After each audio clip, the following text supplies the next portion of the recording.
Hey everyone, welcome to the first build video for the Barra Turbo 4580. In this video we're going to step back in time to see how we mounted that 45 cab you see behind us on the 80 series chassis. But first we'll do a quick introduction to myself and also the project.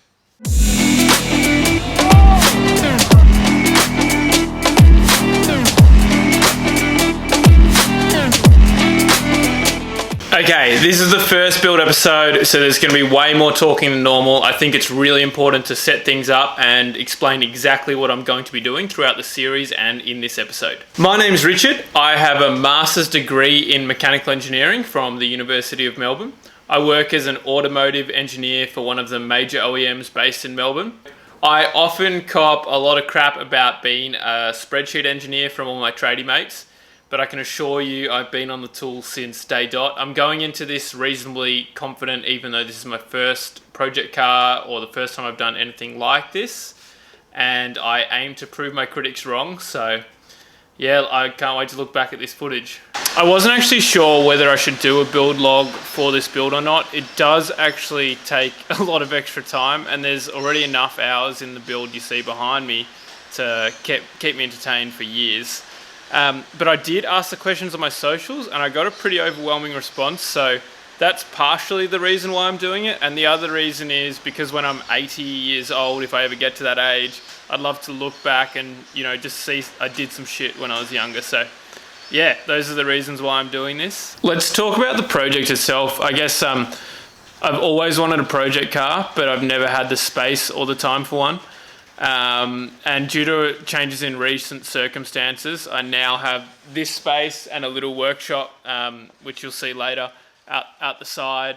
And I guess, yeah, normally I sort of travel around riding bikes and going skiing and that sort of stuff, but we're locked in Australia for, well, indefinitely with COVID, so I've got a lot more time on my hands, so it's a perfect time to do a project. I guess that's a segue to the rest of my channel. If you have a look at some of the other videos, it's me riding bikes, mountain bikes specifically, and dirt bikes, and I do a bit of skiing as well. But this series will only be focusing on the build and then the use of this vehicle.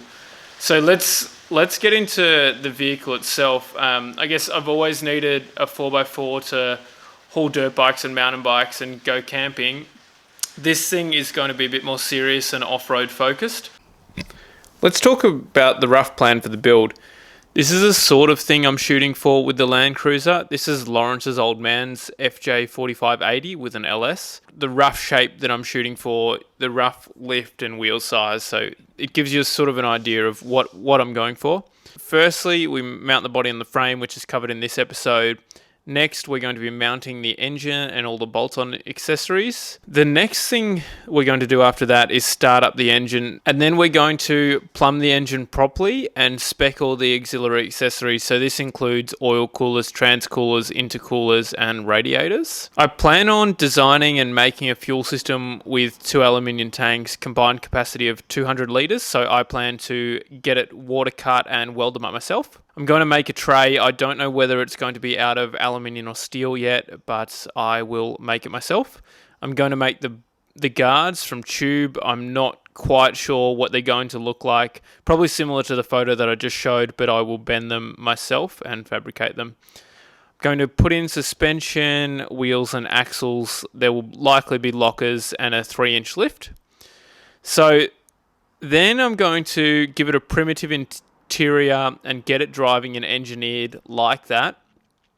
This is because I really want to test it out before I pull it down and paint it properly. This is where I'll be troubleshooting all the major issues, probably engine and driveline related. I'll then do the bodywork and the paint. I'm not sure if I'll pay someone to do the bodywork or I'll do it myself. I'll just see how I'm going for time and money. Look, I'll probably be sick of the project by then and I'll want to pay someone, but at the same time I'll probably be poor because I've spent it all on other bits. Then I'll do a final interior setup, so this will include getting the interior all nice and comfortable. And then finally, I'll do a touring setup. So that sort of includes all the dog boxes and canopy for the back and camp kitchen and all that sort of stuff. You can see 45 series cab on an 80 series chassis. Now, specifically it's a 73 45 series cab. It doesn't really matter what cab you use, and it's an 94 80 series chassis. Now it does matter about the chassis year. It's hard to get engineered after they have ABS. A pretty common theme for these builds is a V8 or a diesel engine. Now I'm a bit of a diesel fan at heart, but I've always wanted to own a Barra turbo. Everyone at work just craps on about them, the XR6 turbo and how great they are. And you know, they've got a cult following around the world as well. And this is the perfect car to put it in. So I guess you know, this is going to be lighter than original 80 series, more powerful and more torque. It's going to perform way better off-road. Now, just on the 80 series chassis itself, I guess why 80 series, you ask? It's got solid axle front and rear, disc all round and coil all round. So the modern Landcruiser 79 or the 200, they either have independent front suspension or they have leaf spring rear, which isn't great off-road. And, you know, so the 80 series is sort of the ultimate Landcruiser chassis if you're into your hardcore serious off-roading. So I guess ultimately I want to be able to drive this thing around Australia as well as doing some of the harder tracks on it. I don't want it to be a comp truck. It needs to be road legal. So I'll be working with an engineer throughout the build. To get something this heavily modified on the road, you have to get an engineering certificate, for those of you who don't know. Rough timeline. Good question, loaded question to myself. I'd love to be driving this thing in 12 months. I think it'll be another 6 months after that until I finish off the details and the touring setup. But yeah, 12 months on the road and registered is the goal. Frequency of these videos, I'll aim to put out around one a month, depending on how progress goes. My good friend Lawrence helped me mount that cab onto that chassis.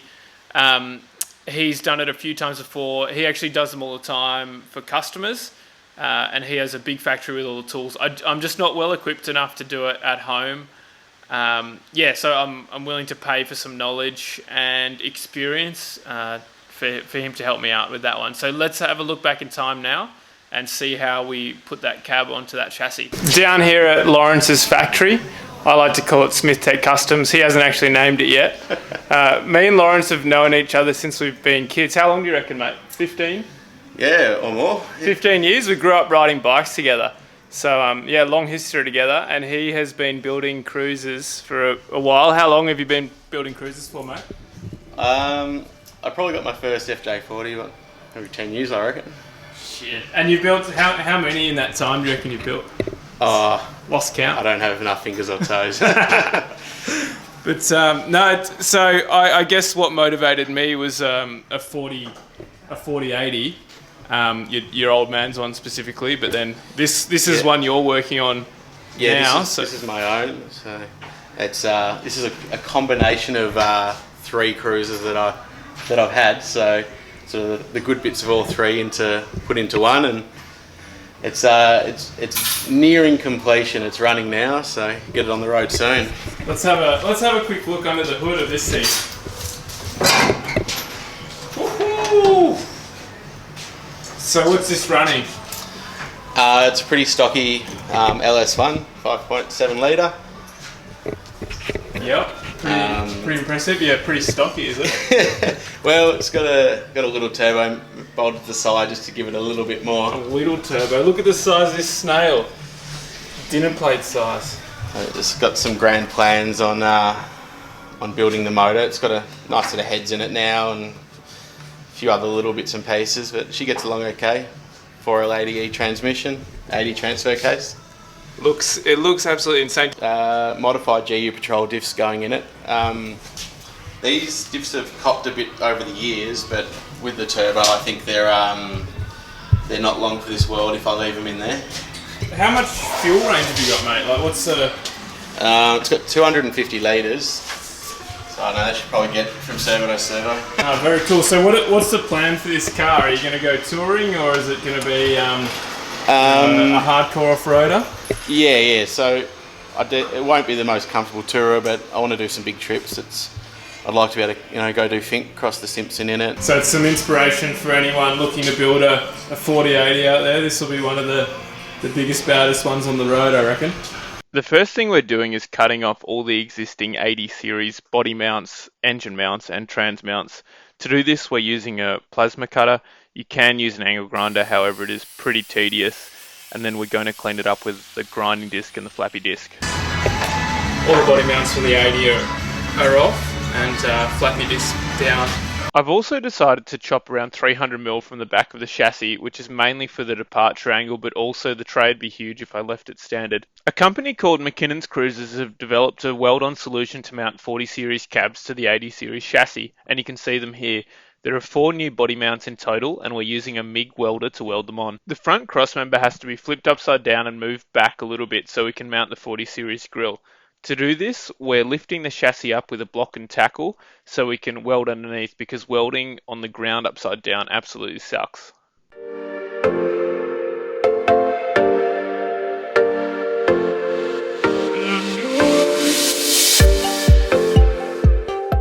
One of the hardest things that I've had to do is actually find a cab that's in reasonable condition. I don't mind doing a little bit of rust repair, but I really didn't want to have to spend a whole year doing rust repair on a cab. So I searched around on Marketplace, and the price of these things, I guess it's a combination of COVID and you know, they're getting a bit more sought after as well. They're starting to go up. So I went and had a look at a few last week, and there was so many that were rusted out, and it would have just taken me so long.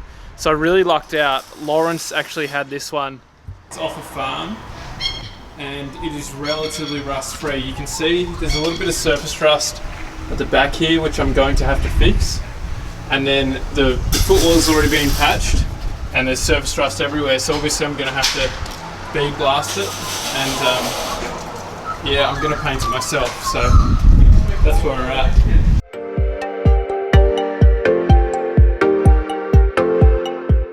Very exciting moment here. First time the body's sat on the new frame. So packing it out now with some spacers to make sure that it's all nice and level. Very exciting.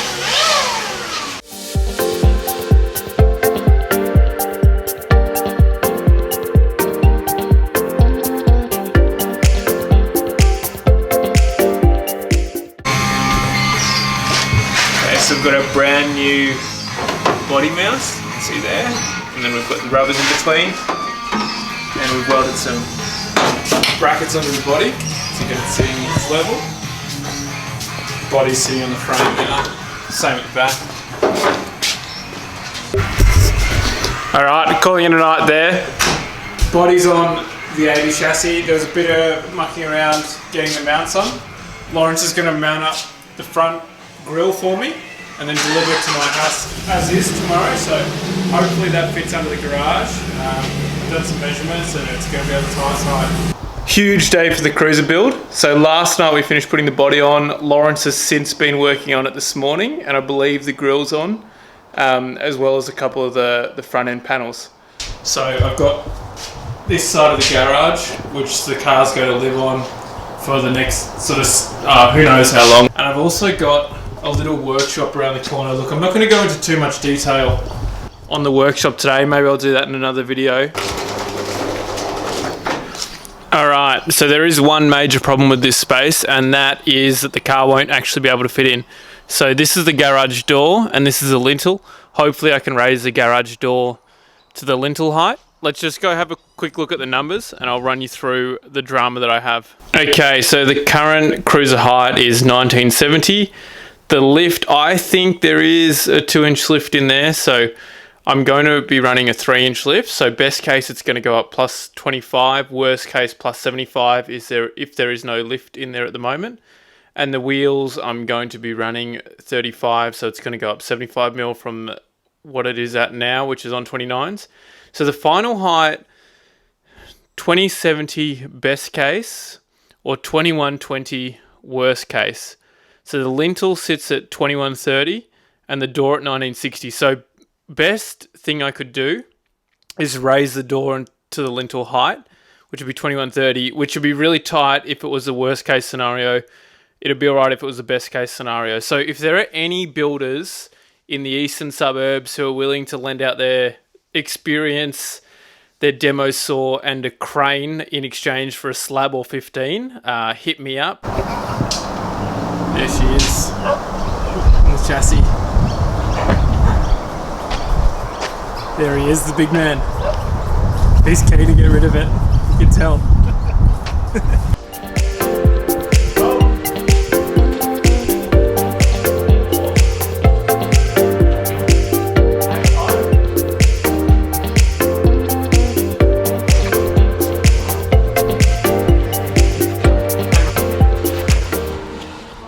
There she blows.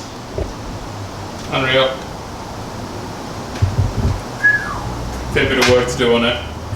But yeah, got the bonnet on. While we're still here, let me know what you thought in the comments. Anything you want to see next time. I don't actually really watch a lot of build logs on YouTube. Everyone that I've spoken to has just said go heavy on the details, so that's what I've tried to do. I can go even heavier if that's what you want to see. Just let us know in the comments, hit like and subscribe, and I'll keep pumping these things out as I go. That's a wrap for the first build log. Next build log, we're going to look at the Barra turbo itself and how we're going to fit it into this thing. I hope you guys enjoy it, because it is not easy for me to speak to a camera. It really does take me a while to articulate and to get my message across properly.